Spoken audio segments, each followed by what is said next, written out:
पु ल देशपांडेंना कोट्याधीश म्हणतात, पण पुलंनंतर जर कोट्याधीश ही उपाधी कोणाला द्यायची असेल तर ती मी उद्धवजींनाच देईल. हा अर्थात नाही, ते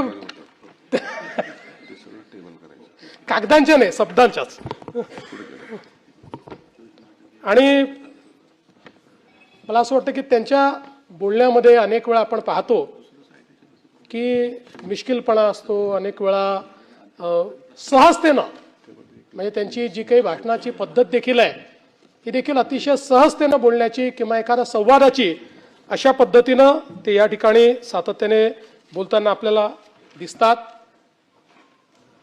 अनेक वेळा ते भिडताना दिसतात, खूप जोरदार अटॅक करताना दिसतात, जोरदार प्रतिवाद करताना दिसतात, पण त्याचा मूळ स्वभाव तो नाही आहे.